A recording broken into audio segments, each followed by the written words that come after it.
I've been in a lot of training, and I've seen a lot of great men, strong men quit. And I'd ask them, how'd they train? And they say, I swam, I ran, did all these things. The one thing they never talk about is the mental aspect of it.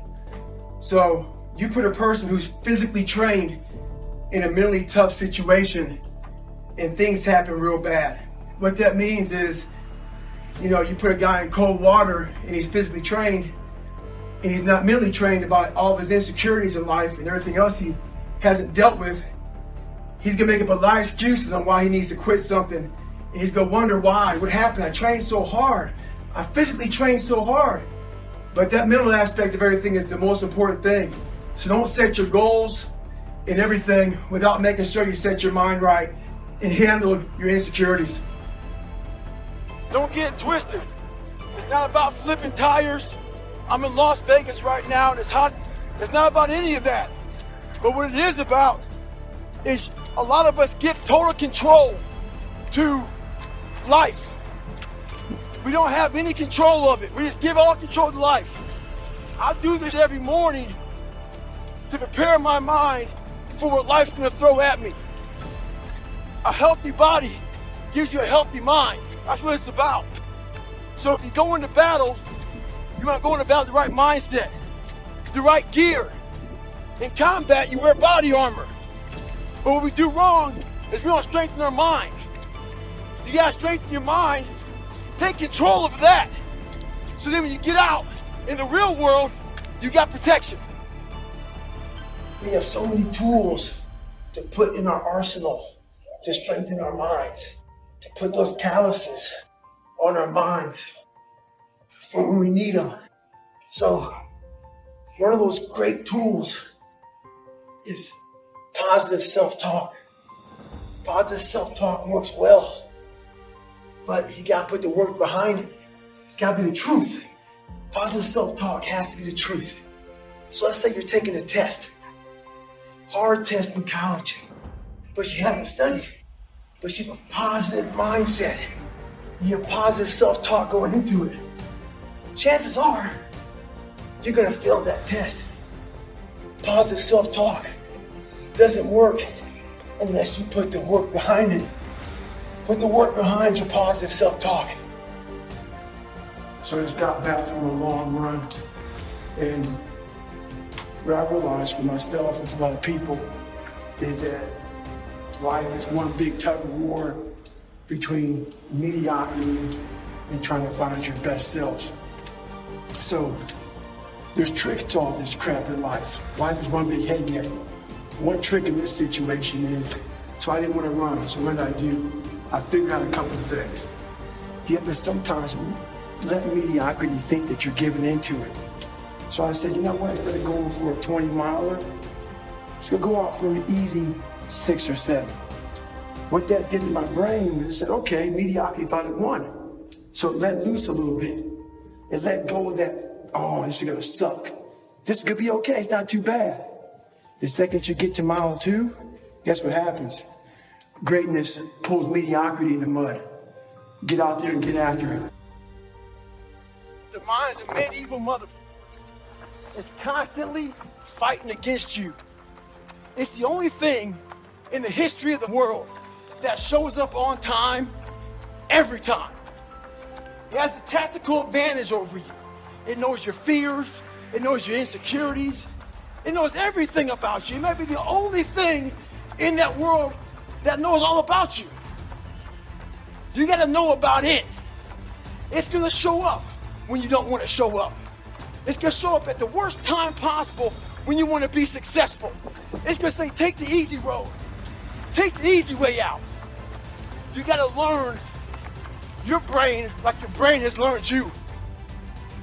There's a lot of people out there who suffer from low self-esteem. So when you suffer with low self-esteem, you allow weak people to get in your head. So a good way to build that self-esteem up is to get in the gym and change the way you look. And then that changes the way you feel about yourself. But the biggest thing about working out is sometimes the way you look may not be changing that fast. But we lose one thing. We lose the perspective of the training. The training is truly built on changing the mindset. No matter what avenue I choose, I want to be the very best. And the very best may not be I'm number one. The very best is did I leave everything inside of me out there? So attacking is not like, oh, I want to win this or win that or be the best. The best is I'm running against myself in everything I do. And that's what I attack. I attack myself. I'm always questioning myself. I'm always holding myself accountable. So the accountability mirror is something that I kind of came up with in high school. Like I said, I started shaving my head when I was 16, and I got caught up in trying to impress so many people because no one liked me. So I developed so many different identities.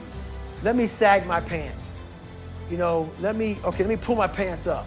Let me talk this way or act this way or be this way or whatever the hell it may be. God, dog, there's so many different things I did to try to fit in with so many different groups that when you look in the mirror, that's the one person you can't lie to.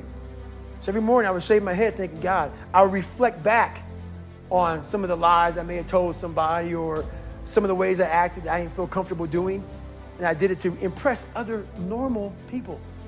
The key word there is normal, everyday people. I was trying to make other people like me. How pathetic is that?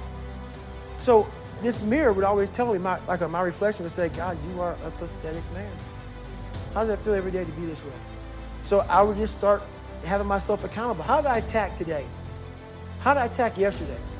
And if I didn't do something I was proud of, I would write down a sticky note and I would fix it. So then my senior year in high school, it was a totally different David Goggins. You know, I wanted to sit the cool guy lunch table, man. I wanted, even though everybody was calling me names, I wanted to try to act like somebody I wasn't so I could fit in. And I sold my soul to the devil, you know, trying to act like, no, I'm David Goggins. That's who I am. And so I wrote down on a piece of paper, sit by yourself. And that's what I did. And guess what happened? My table became a table people started sitting at. Because a whole bunch of people in that lunchroom felt exactly like I did. I had a laundry list of things that I'd write down in this fix. So I'd write it down and fix it. The truth is the starting line. We live in a world that's very unauthentic. So who are you? What do you stand for? What do you believe in? You know, a lot of people don't like what I say. A lot of people hate that I cuss. A lot of people hate a lot of things about me. When you find out who you are, that's when you start living your life. Don't fit in just for the sake of fitting in life. Make sure that you have something to say it. Social media nowadays is one of the biggest forms of being fake in the world. People buy likes, people buy friends, people buy comments. Make sure in life you do what you have to do, say what you have to say, and live the life you have to live. Don't walk around being a fake human being. Don't be scared to be who you are. Stay hard.